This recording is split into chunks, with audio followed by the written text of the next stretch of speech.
Sometimes a product name is the same name as the company that makes it. Think Xerox, Polaroid, or Kodak. How about a common household product that's been a part of history for decades? Today we'll look out at the history of Clorox and how it became the firm it is today. Business History presents the history of the Clorox Company. The name Clorox came from taking clues from the main ingredients of chlorine and sodium hydroxide. The company got its start on May 3, 1913, when 5 people from different backgrounds each chipped in $1,000 to create the first commercial-scale liquid bleach manufacturer in the country. Different backgrounds is right. They were a banker, a lawyer, a bookkeeper, a miner, and a wood and coal supplier. Now we come to August of 1913. For $3,000, the Electro-Alkaline Company, which was the first name of the company, acquired a plant site in Oakland, California. While getting the plant ready, an engineer named Abel Hemblett suggested a name for the new product. From the words chlorine and sodium hydroxide, which is in combination of the bleach's active ingredients, he proposed the name Clorox. The first customers for the liquid bleach, which was sold in 5-gallon jugs, were Oakland laundries, breweries, walnut processing plants, and municipal water companies. Bleach wasn't a familiar household product in 1913, and things were slow at the beginning. The company could have failed.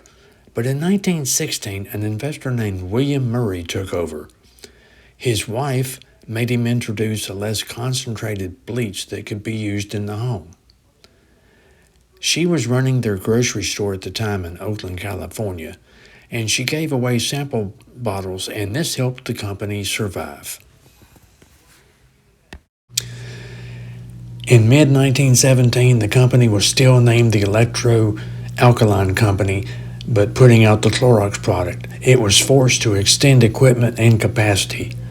The product was exceeding expectations, and several large reinforced concrete tanks were being built at the facility.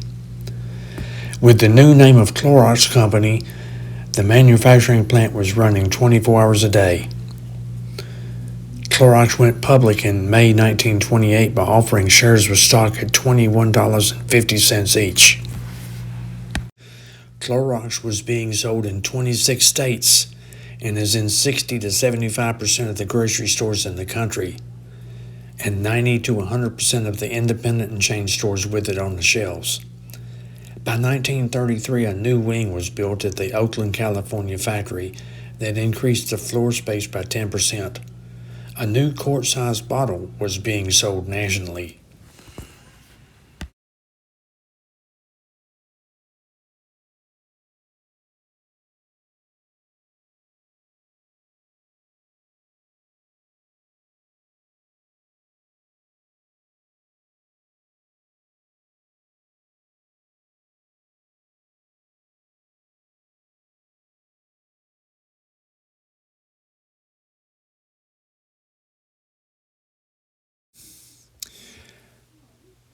A plant was built in Jersey City, New Jersey in 1938. And also in Chicago, a plant began operations in 1939. As you can see from this chart, earnings slowly grew as Clorox became a better-known company.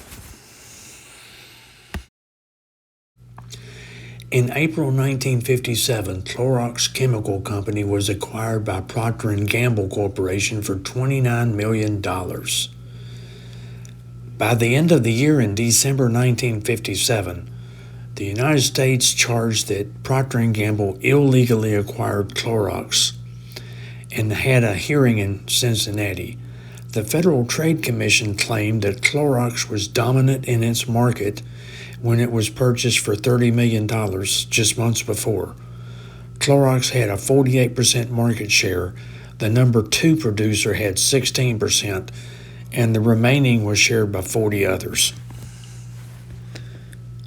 In April 1967, the U.S. Supreme Court ruled the acquisition a violation of antitrust laws.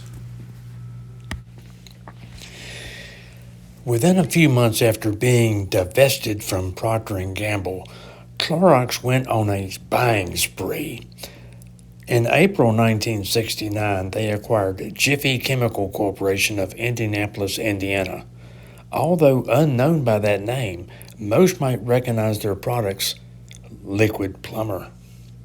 Also, in the same year, Clorox acquired Shelco Incorporated, maker of an oven cleaner that was marketed on the East and West Coast under the name of Jiffo.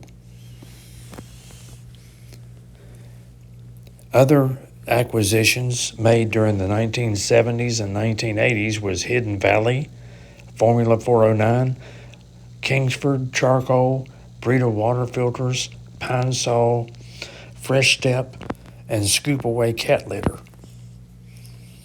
In 1999, they bought First Brands Corporation, makers of STP oil treatments and Glad bags.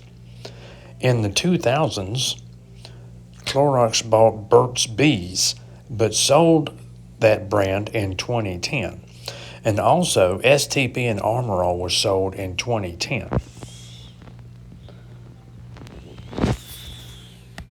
So there you have it.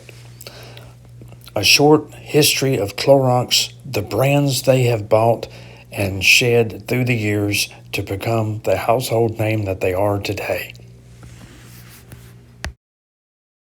Fairly soon we'll have another history of a company on the Business History Channel. I hope you've enjoyed this, and if you have, leave a comment and let us know of a company that you would like us to focus on.